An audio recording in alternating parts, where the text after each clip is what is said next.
Class 8 के बच्चे class 9th में चले गए और 9th के बच्चे क्लास 10th में आ गए। इससे हम लोग को ऐसी पबजी खेल करके या कोई टाइम पास करके बर्बाद नहीं कर से टारगेट रखे थे और उनमें से क्या क्या फुलफिल हुआ और क्या बच गया। हेलो मेरे प्यारे बच्चों, कैसे हैं आप सभी? आशा करता हूँ सभी फिट होंगे। प्यारे बच्चों, अब आपका एग्जाम खत्म हो गया। क्लास 8 के बच्चे क्लास 9th में चले गए और 9th के बच्चे क्लास 10th में आ गए हैं।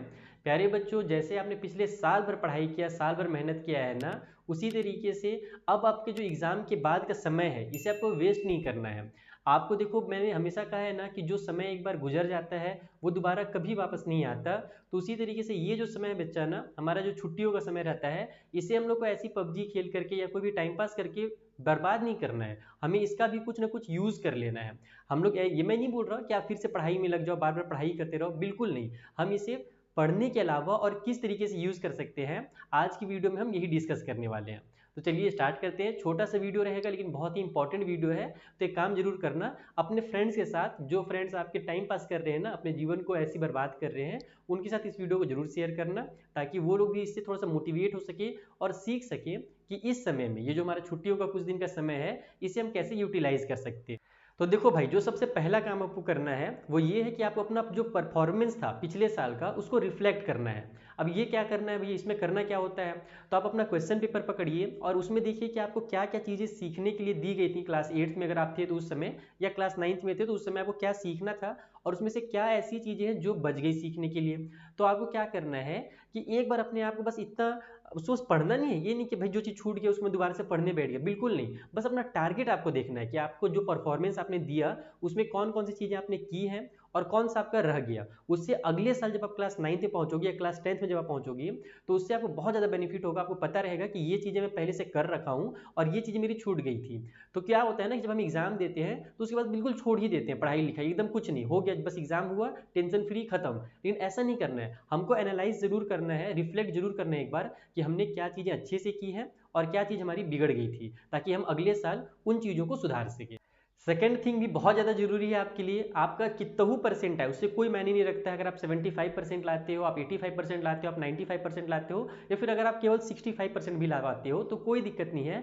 आपको अपने अचीवमेंट को सेलिब्रेट करना है, आपको खुश होना है। ये नहीं कि यार मैं 65% ही लाया, अब टेंशन में आ जाते हो। अगर आप टेंशन में आ जाओगे ना, तो अगले साल आप फिर 75 नहीं ला पाओगे, 65 का वो 55 हो जाएगा और कम हो जाएगा। तो आपने जितना भी स्कोर किया है आपको उसे सेलिब्रेट करना है। आपने बहुत मेहनत किया, साल भर आपने पढ़ाई की है बच्चा, और ये साल भर का जो आपने सीखा है ना, भले परसेंटेज कम आया हो, लेकिन वो सीखना आपकी ज़िंदगी भर काम आएगा, ये ध्यान रखना। तो सीखना ज़रूरी है। मार्क्स या फिर आप परसेंटेज के पीछे नहीं भागोगे, आप सीखने के पीछे भागोगे। जैसे 3 इडियट में एक डायलॉग था ना कि सक्सेस के पीछे मत भागो, सक्सेस झक मार के वापस आएगी। कब वापस आएगी? जब आप कुछ सीखने जाओगे तब वापस आएगी। अदरवाइज बस आप सक्सेस के पीछे भागते रहोगे और वो आगे आगे भागती रहेगी। तो आपको परसेंटेज के पीछे नहीं भागना है, आपको अपने अचीवमेंट्स को सेलिब्रेट करना है। आप जितना भी कर पाए कोई बात नहीं, आपका जितना कैपेसिटी था, आपने पूरा हिम्मत से काम किया, आपने पूरा अपना 100% दिया, तो आपको उन चीज़ों को सेलिब्रेट करना है।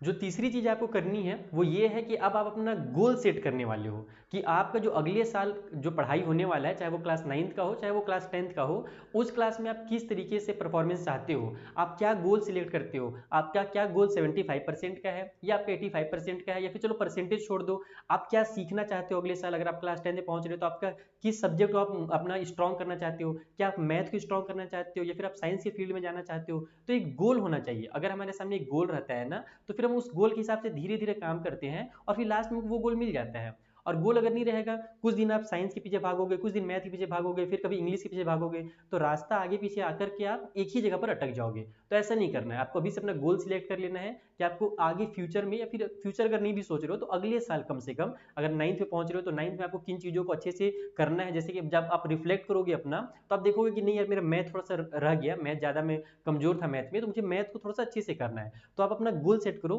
कि मुझे मैथ्स को क्लास 9th में या क्लास 10th में बहुत ज़्यादा स्ट्रॉन्ग करना है। तो इस तरीके के छोटे मोटे गोल्स जो भी आपको हो, आप मुझे कमेंट करके बताना कि आपका अगले साल का गोल क्या है। फिर हम लोग उसके बारे में और डिस्कस करेंगे कि उस गोल को पाने के लिए आप छोटे छोटे कौन सी स्टेप्स ले सकते हो। तो कमेंट करके मुझे जरूर बताना कि अगले साल के लिए आपका कौन सा गोल है। देखो, पढ़ाई तो ज़िंदगी भर लगी रहेगी, पढ़ाई तो करना ही है हमें, लेकिन उसके साथ हमें अपने नए हॉबीज़ को एक्सप्लोर भी करना है। अब इसमें क्या करना है, तो जैसे मान लो मुझे बैडमिंटन खेलना पसंद है तो मैं बैडमिंटन खेलूँगा, अगर आपको क्रिकेट खेलना पसंद है तो क्रिकेट खेलेंगे। हाँ, देखना ये चीज़ ध्यान रखना है कि मोबाइल गेमिंग से पीछे अगर रहोगे, पबजी हो गया, फ्री फायर हो गया, तो इसमें कुछ भी फ़ायदा नहीं होने वाला है। तुम लोग ये सोचते होगे कि मैं स्ट्रीमिंग करके आगे जा करके पैसा कमा लूँगा, ये केवल आज का क्रेज़ है, आने वाले टाइम पे ये गेम्स चेंज हो जाएँगे। लेकिन अगर आप वही क्रिकेट या जो भी फिजिकल एक्टिविटी वाले जो गेम होते हैं जिससे आपका फिजिकल डेवलपमेंट होता है, चाहे वो कुछ भी हो, जैसे बहुत पहले के टाइम पे भाला जो फेंकते हैं ना, भाला फेंक जानते हो ना, थ्रो करते हैं जिसमें एरो बहुत तेजी से फेंका जाता है, जिसमें हमारे नीरज चोपड़ा ने भी बहुत हमें गोल्ड मेडल ला करके दिया।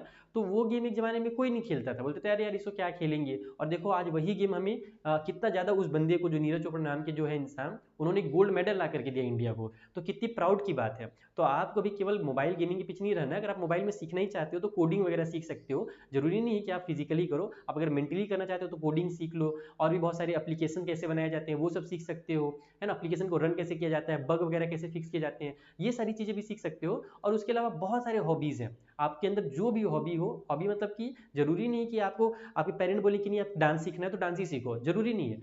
आपको जो पसंद है वो आपको करना है। मुझे कमेंट करके जरूर बताना कि आपकी क्या हॉबी है और आपके पेरेंट आपसे क्या एक्सपेक्ट करते हैं।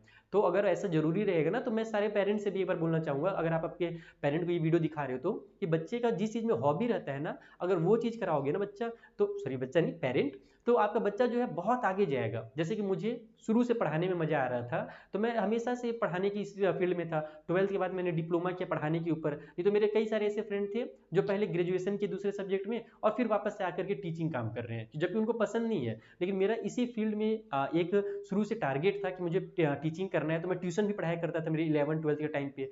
तो जो भी आपका टारगेट हो, जो भी आपकी हॉबी हो, जो आपको पसंद हो, जो काम आपको वो काम करना है इन गर्मियों की छुट्टी में, या फिर जो अभी आपके पास समय है, जो अभी आपका मेरे हिसाब से अप्रैल में तो फिर क्लास स्टार्ट हो ही जाएंगे, 1 महीना फिर क्लास लगता है, उसके बाद गर्मी की छुट्टी होती है। तो अभी से लेकर के अप्रैल के बीच में जो भी समय है ना, अब अपने हॉबीज को एक्सप्लोर करो, आप पता करो कि आपके अंदर में क्या हॉबी छुपी हुई है। देखो यार, तुम कितना तरक्की कर लो जिंदगी में, कितना अच्छे अच्छे नंबर ले आओ, 99% ले आओ, या फिर आप खेल के फील्ड में जाओ और वहां पर जाकर के गोल्ड मेडल ले आओ, लेकिन आप तब तक सफल नहीं कहलाओगे, तब तक सक्सेसफुल नहीं कहलाओगे जब तक आप अपने फैमिली से कनेक्टेड नहीं हो। तो इन छुट्टियों में आपको अपने फैमिली से कनेक्ट होना है। पिछले साल भर आपने पढ़ाई पढ़ाई पढ़ाई के चक्कर में फैमिली से बहुत दूर हो गए होंगे, मुझे पता है, वो सब कोई हो जाते हैं।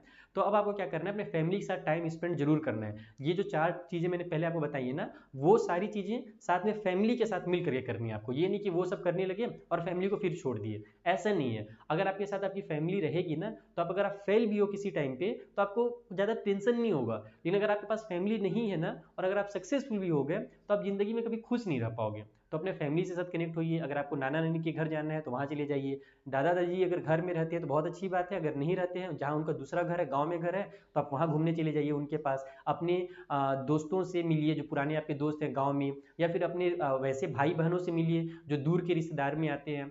तो आपको अपने फैमिली से कनेक्ट होना है। अगर आप ये 5 चीज़ें कर लोगे ना, तो आपको पता भी नहीं चलेगा, और आपका जो पर्सनल ग्रोथ है ना, वो बहुत अच्छे से हो जाएगा। ये जो 5 चीज़ें मैंने शुरू से आपको बताई हैं, इनको आप लिख लीजिए कहीं पर भी, और इन चीज़ों पे आप फोकस कीजिए। जितना भी दिन आपको छुट्टी है ना, थोड़ा थोड़ा सी ये चीज़ों को करना, आपको बहुत मजा आएगा, और आप इन चीज़ों से बहुत कुछ सीखने को मिलेगा। आपके पास जो समय है उसे बर्बाद बिल्कुल मत कीजिए, इन चीज़ों में अपने समय को लगाइए। आप एक दिन मुझे जरूर याद कीजिएगा कि हाँ सर ने ये चीज़ बताई थी, और इन चीज़ों के करने से मुझे बहुत फायदा हुआ। ठीक है बच्चे लोग, अगर आपको ये वीडियो पसंद आया हो तो लाइक जरूर करना, और अपने फ्रेंड्स के साथ शेयर एक बार जरूर कर देना, ठीक है, ताकि नए बच्चे भी हमसे जुड़ सकें। और अगले साल अगर आप क्लास 9th में हो तो क्लास 10th वाला जो हमारा MD सर का ऑफिशियल चैनल है वो सब्सक्राइब कर लो, क्योंकि उसमें मैं आपको डिटेल में गाइड करने वाला हूँ क्लास 10th के लिए। और अगर आप क्लास 8 से क्लास 9th में गए हो तो MD सर क्लास 9 सर्च करके हमारा एक दूसरा चैनल है क्लास 9th के लिए स्पेशली, आप वो चैनल सब्सक्राइब कर सकते हो। उसमें मैं RD सर, मारी सर और NCERT सारी बुक्स कवर करा रहा हूँ। ठीक है बच्चे लोग, तो चलिए मिलते हैं किसी नेक्स्ट वीडियो में, तब तक के लिए थैंक यू फॉर वॉचिंग।